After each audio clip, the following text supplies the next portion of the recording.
I'm a huge, huge fan of the Miata. In 1990, when it was released, it was Automobile Magazine's very first Automobile of the Year for a reason. It was simple and simply fantastic. We won't see the new Miata for a while. So we've gathered together a couple of the original people involved in the Miata. Bob Hall, widely regarded as the father of the Miata, who brought this concept to Mr. Yamamoto. Tom Matano, its first designer, and Derek Jenkins, the head of Mazda Design, who has worked on the new Miata to talk about its importance as an icon and what it means to be part of this car. I get called father of the Miata, and I'm not too comfortable with that. Because, I mean, there are people that say, oh, you're father of the Miata, oh, it's Tom Matano's car. It's actually a guy named Hirai's car. And Mr. Hirai was the first program manager. And I had this idea for a concept for a low-cost front-engine rear-drive convertible, the top that folded. Before I joined Mazda, I used to visit Mr. Yamamoto, who's head of product development. And he asked me right off the top, he says, what should we do after the RX-7? And I said, how about this cheap sports car? And he was poker faced and said, okay. And forgotten about it. 2 years later, they hire me. And I thought I was going to be put in PR or something. They put me in the design center in California. I'm working the B-Series pickup truck. And in February, I get this tap on my shoulder from this guy, Mr. Yamamoto, visiting from Japan. I said, hi, boss, what is it? He says, oh, Bobson, what are you doing? B-Series pickup truck. He says, you should be doing the sports car project. I had forgotten about it. So he actually went to my boss and he said, 2 hours later, my boss came and said, Mr. Yamamoto said you should work on the lightweight sports, and I agree. So we've agreed you can work on it as much as you want before 8:30 in the morning, and you can work on it as much as you want between 12 and 1, and you can work on it as much as you want after 5:30. And beginning the next day, and for 7 years, I came in at 6 in the morning. Certain people in the company understood it from the start, certain didn't. And it helped when others came on. Mark Jordan joined in 1982, Tom came in 83, Matano. I was at BMW actually, and Bob Hall calls, says, we need you for our special project. And that happened to be this lightweight sports car. So when I joined Mazda back in December '83, that's the first project I got onto. The first sketch happened is back in '83 for me when I joined Mazda. And then went on for quite a while until the clay model was done June, July of that '83. People call me a father of the Miata. Lately, now the new one coming out will be a great grandpa. Fourth generation. We got Japan interested enough that we were able to do a full-scale clay model. Once they saw that, they started to understand. And at the start, when I had someone ask me, they said, how many of these cars do they currently sell in the US? And the only people selling were Fiat with the Spider, the 124 Spider, at that time called the Pininfarina Spider because Fiat had pulled out, and Alfa Romeo. So I said 2,000 cars per year. Toshihiko Hirai, very interesting character. He was near retirement.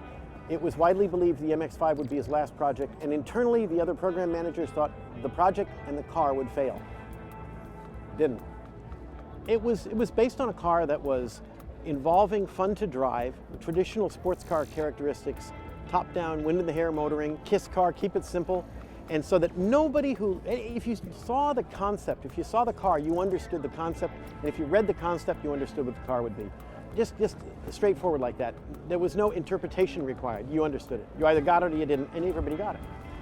Jimbai Tai is this phrase that came up, and it meant horse and rider as one, which described what the car had to be. And that was Mr. Hirai who coined that phrase and got everybody on the same page immediately, because you could always understand it. Oh yeah, that's perfect. You know what it was? It was the expression of the car. It was this classic rear-wheel drive configuration at a great price point that was very iconic and minimalistic. And a contemporary vehicle that was very unusual. I grew up with import cars. I grew up really loving European cars, but that car was something different from Japan that I wasn't used to. In the early 90s, it was unusual in the late 90s. So it was fit my life when it was time. And look at it now, it's timeless.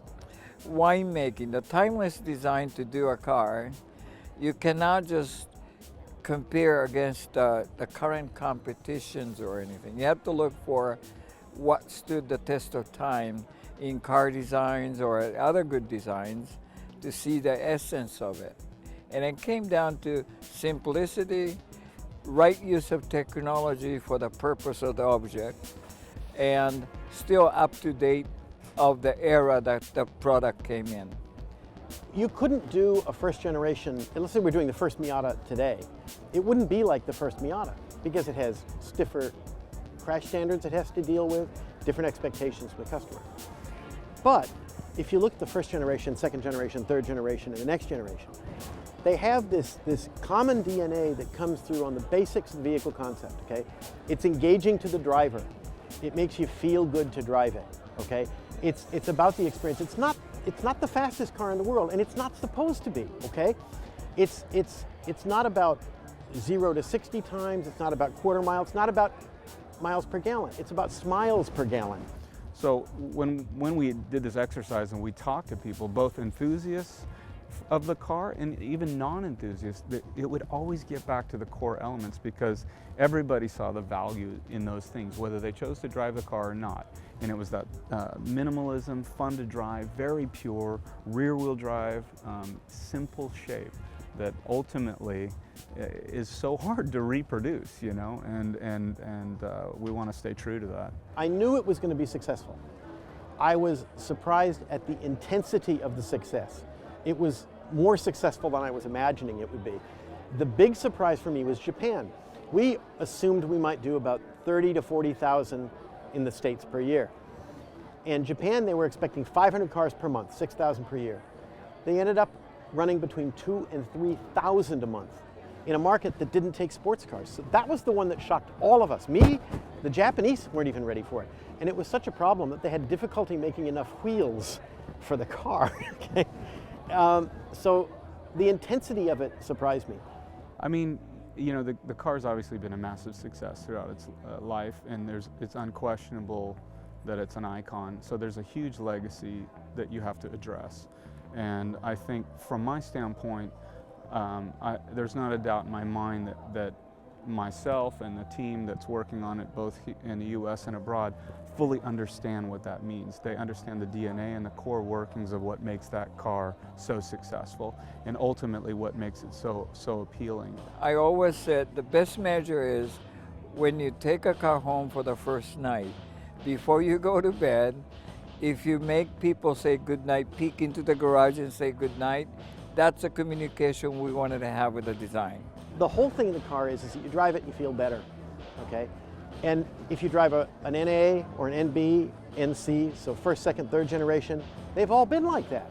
So, you know, I came to Mazda in 2009, and it was around kind of mid-cycle of the current car, and that's when we started to do these special editions of that car. And not far after that, we're already looking at the next generation product at that point. Cars are like movies, okay? North by Northwest, one of Hitchcock's greatest films. Nobody says, that's an Ernst Lehman film, because Ernst wrote the script. It isn't, okay? Maybe if we're talking the Miata as a movie, it's Mr. Hirai's movie. I wrote the script, okay? But he made the movie, and he deserves the credit. I had a job that I did. I'm very proud of it. It was the best time of my life. It was frustrating as hell. But I love it, and if they said you got to do it all again, I'd do it all again, and I'd do it again and again and again. Are you a little weepy? Yeah, I am actually. I'm a little weepy right here. I mean, it's like the epochal moment. Epochal, that's not the word. The thing with me when I knew things were right was when we showed the car to the dealers in Nashville, and they had this great movie they put together with it, and they drove the car through. I'm at the back of the damn place. Everybody stands up, standing ovation. I couldn't see the car. And yeah, at this point, it's fair to say that the car is finished.